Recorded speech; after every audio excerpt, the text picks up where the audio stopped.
De la PH à l'équipe de France, en passant par un titre de champion d'Angleterre, retour sur l'incroyable parcours de l'inarrêtable N'Golo Kanté. Né à Paris le 29 mars 1991 de parents maliens, N'Golo Kanté tape ses premiers ballons au sein du club de la jeunesse sportive de Suresnes.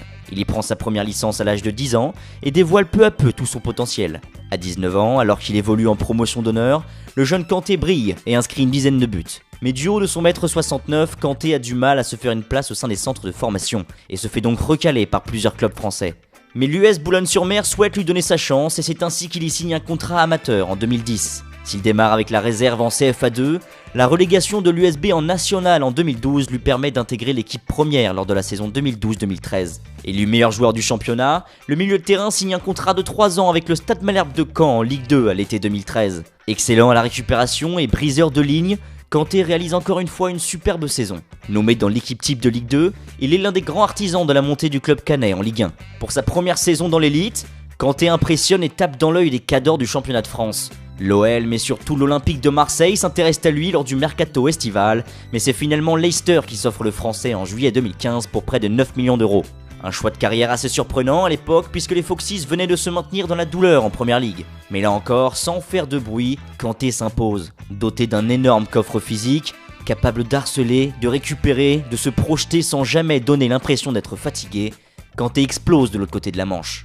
À tel point que le 17 mars 2016, Didier Deschamps décide de le convoquer dans sa liste pour les matchs de l'équipe de France contre les Pays-Bas et la Russie. C'est d'ailleurs contre les Russes, le jour de ses 25 ans, qu'il marque son premier but en bleu.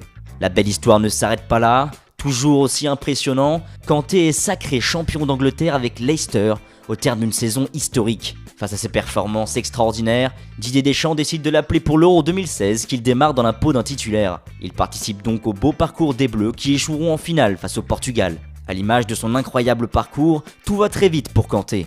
À l'été 2016, Chelsea décide de casser sa tirelire et offre 40 millions d'euros aux Foxys pour s'attacher les services de l'ancien Canet. Et là encore, Kanté répond présent. Au sein de la formation d'Antonio Conte, le natif de Paris est rapidement devenu indispensable. Et ses stats ne diront certainement pas le contraire. Cette saison, Kanté c'est 101 tacles, 64 interceptions, 208 ballons récupérés, 1664 passes, dont 88,3% réussis, et 11,57 km parcourus par match en moyenne. Des performances hallucinantes qui scotchent tout le monde. Ce gars-là est partout.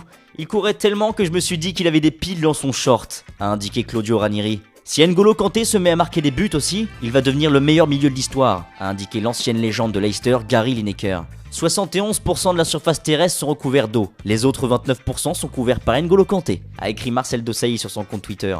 J'irais jusqu'à dire qu'il est le meilleur milieu axial au monde. Je ne vois personne de meilleur à l'heure actuelle, a récemment déclaré Frank Lampard. Même son de cloche pour son coéquipier Eden Hazard. J'ai parfois l'impression de le voir 2 fois quand je suis sur la pelouse. Il y en a un à gauche, un à droite, c'est comme si je jouais avec des jumeaux. Mais alors jusqu'où ira N'Golo Kanté ? Chelsea se dirige tout droit vers le sacre en première ligue. Pour beaucoup d'observateurs, le milieu tricolore sera élu meilleur joueur de la saison en Angleterre. Et nul doute que des offres arriveront sur le bureau des dirigeants londoniens lors du prochain mercato. Appelé par Didier Deschamps lors de la dernière liste du sélectionneur français, le discret N'Golo Kanté ne cesse de progresser. Alors prendra-t-il le pouvoir chez les Bleus d'ici la Coupe du Monde 2018 en Russie ? L'avenir nous le dira.